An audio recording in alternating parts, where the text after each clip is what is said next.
Did you know you can make your own photo ephemera? Let me show you how it's done.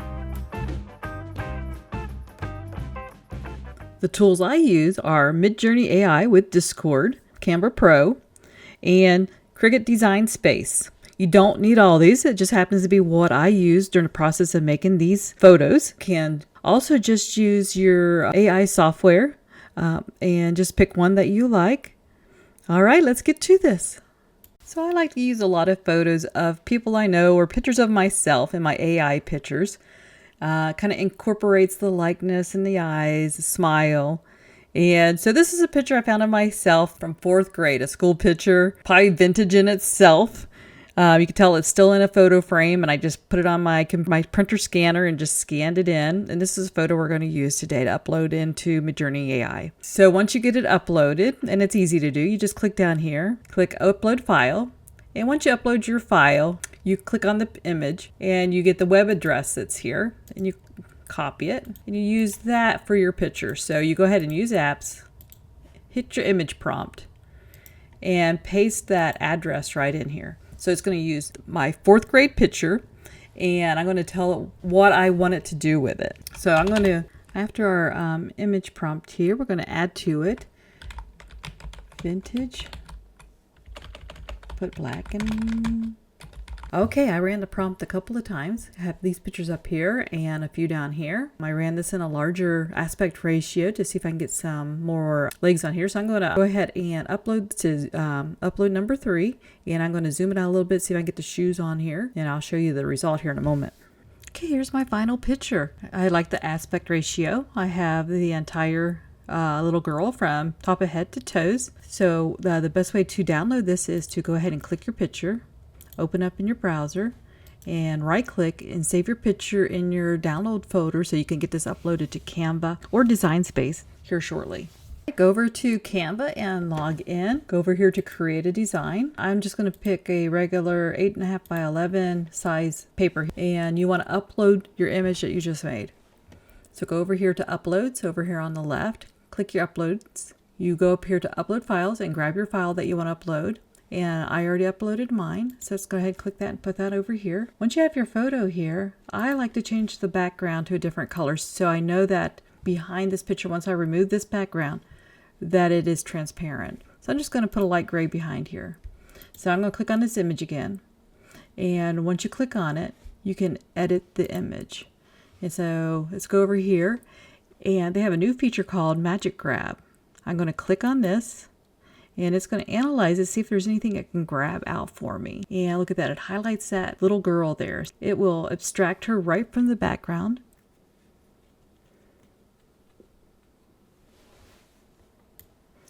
Just like that. Isn't that cool? So I'm just going to remove that background since I don't need it. This is a picture we're going for. And I'm just going to call this vintage photo number 1. If you don't have a Cricut Maker, what you want to do is go ahead and size this how you want it.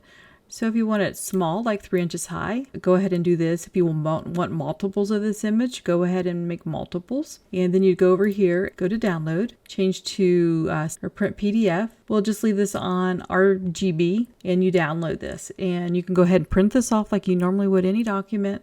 And you can fussy cut this out and use it.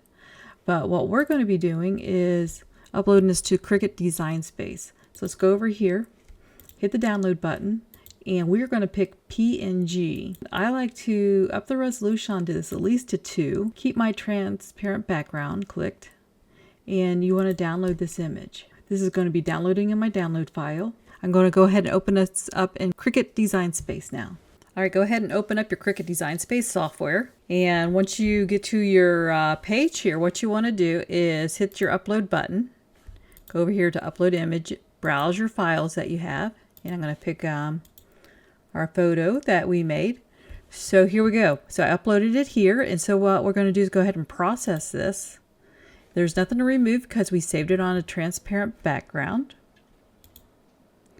And the one you want to pick here is your flat graphic, because we're going to do the print then cut feature on Design Space. Click that, go ahead and continue, and save it in a file if you want to. All right, this will upload. It'll probably upload much larger than you want since we had saved it to a higher resolution. So I'm going to bring this down A nice size is about 3 inches. And we can zoom in a little bit here also. So you can see it has no background whatsoever. A couple of these. So let's go ahead and make a copy.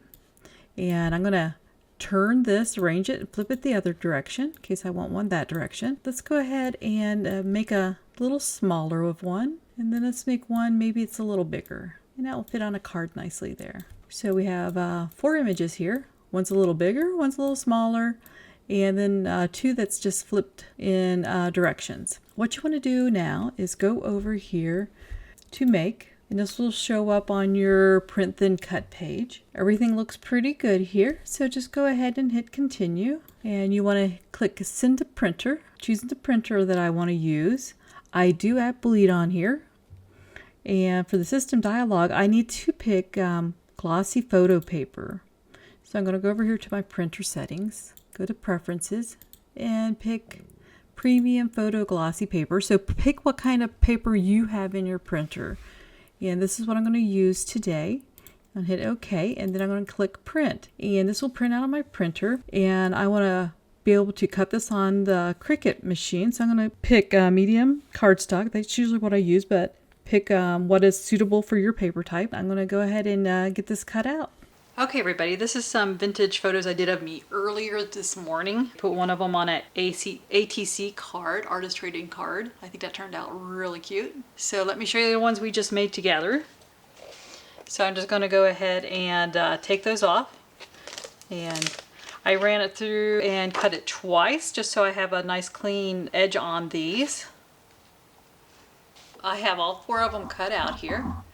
And I could make an ATC card out of these smaller ones with no problem, or put them on smaller cards. This larger one, I had an idea of putting it on a birthday card, so let me go ahead and show you what I'm going to do there. I went ahead and got a card base and cut out some backing paper and some matching paper that matches this ATC. And I'm going to put this girl picture right over here on the side. And on the Cricut design space, I also designed this cutout, happy birthday to you. And I'll put in this corner. And then a flower I also cut out on the Cricut, we'll put down in a corner. So let me get this glued down. I think this will be very pretty. So here we go. So I guess you can say this is a very personalized birthday card, since this is a picture of a vintage-ized picture of me. And we'll just kind of set that right over there. I'm just going to run this glue right around the edges.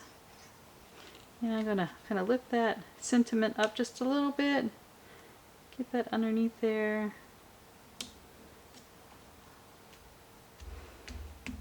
Press that down. Now I'll put the flower in here.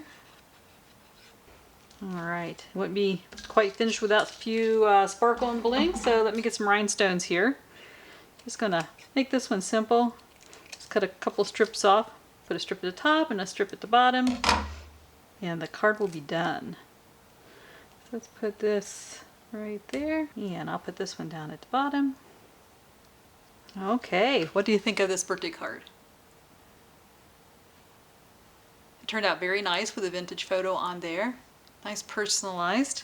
So show me what you can do with your AI software making some of these photos here. You don't have to buy it. The good thing about making it yourself is you can make them in sizes that fits cards, or smaller ones that fits these little ATC size cards. Or you can even put it on smaller ephemera and on tags and stuff, which I have also done. You can use them with dangles. So maybe I'll make a video of that in the future showing you how to make a charm dangle using these vintage photos. We'll catch you later on the next craft.